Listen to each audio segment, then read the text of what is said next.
এইটো লৈ অলপ মোৰ চিন্তা হৈ আছে কাৰণ ৰিটেন পৰীক্ষা শেষ হৈ যোৱাৰ আজি এমাহো হোৱা নাই।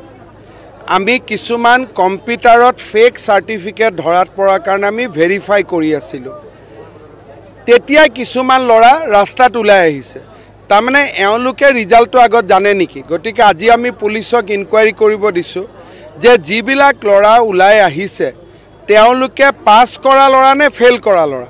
যদি পাছ কৰা ল'ৰা ওলাই আহিছে তেতিয়াহ'লে আমাৰ মাজৰ পৰা কোনোবাই ৰিজাল্টটো দিব লাগিব বা ৰিজাল্টৰ নামত তই পাছ কৰাই দিম পইচা দে কিবা এটা হ'ব লাগিব। সেইকাৰণে আজি অলপ আগতে মই ইয়াত অহাৰ আগতে হোম কমিশনাৰক ইনকুৱাৰী কৰিব দি আহিছোঁ, কাৰণ নহ'লে ৰিটেন পৰীক্ষা 1.5 মাহ হৈ যোৱাৰ পিছতে কোনেও ৰিজাল্ট নিবিচাৰে। এইটো এটা আচৰিত ঘটনা হৈছে, অসমত নোহোৱা নোপোজা ঘটনা হৈছে। 18তো দৌৰা হৈছে, 18ৰ পিছত দৌৰিলে, তাৰপিছত পাছ কৰিলে, ৰিটেন হৈছে 27 ফেব্ৰুৱাৰীতহে। এইটো বেলেগ কথা। 27 ফেব্ৰুৱাৰীত ৰিটেনৰ ৰিজাল্ট দিয়াৰ পিছত বিহু চলি আছে, তাৰ মাজত কোনোবাই আন্দোলন কৰে নেকি? তাৰমানে তেওঁলোকে গম পায়, যেনেকৈ APDCLত এনেকুৱা ঘটনা এটা হৈছিলে, বহুত হুলস্থুল কৰি আছিলে, পিছত আমি ভেৰিফাই কৰি দেখিলোঁ যে গোটেই পৰীক্ষাটোতে গণ্ডগোল হৈছে। এতিয়া মই একো কমেণ্ট দিয়া নাই, খালি যিকেইজন ল'ৰা আহিছে পাছ কৰা ল'ৰা আহিছে নে ফেইল কৰা ল'ৰা আহিছে। যদি ফেইল কৰা ল'ৰা ওলাই আহিছে আপত্তি কৰিবলগীয়া একো নাই, নিবনুৱা হয় চাকৰিৰ কাৰণে ওলাই আহিছে।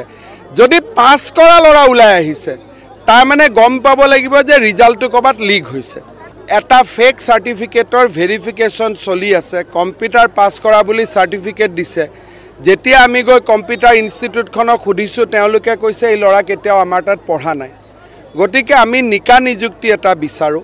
17 ফেব্ৰুৱাৰীত এপ্লাই কৰিব পাৰে, পৰীক্ষাটো ৰিটেন হৈছে 17 ফেব্ৰুৱাৰীতহে, আজি কিয় ৰিজাল্ট খুজিব? গতিকে বিষয়টো মই ৰাতিপুৱাই গম পোৱাৰ পিছত এটা অৰ্ডাৰ দিছোঁ। এতিয়া গোটেই চাব লাগিব যে পাছৱৰ্ড লিক হৈছিল নেকি, পৰীক্ষাৰ ফলাফল গণ্ডগোল আছিল নেকি। যদিহে এই ল'ৰাকেইটা পোৱা ল'ৰা হয়, যদি নোপোৱা ল'ৰা হয় তেতিয়াহ'লেতো বাৰু বুজি পাম যে নিবনুৱা বুজি নাপায় ৰাস্তাত ওলাই আহিছে, এইটো এটা বেলেগ কথা, তেতিয়া আমাৰ ধৰিবলগীয়া একো নাই। কিন্তু এই 120টা ল'ৰা যি আজি আমি পাইছোঁ তাৰে বোলে 90টাই পাছ কৰা ল'ৰা, মানে ফাইনেল ৰিজাল্টত যাৰ নাম আছে।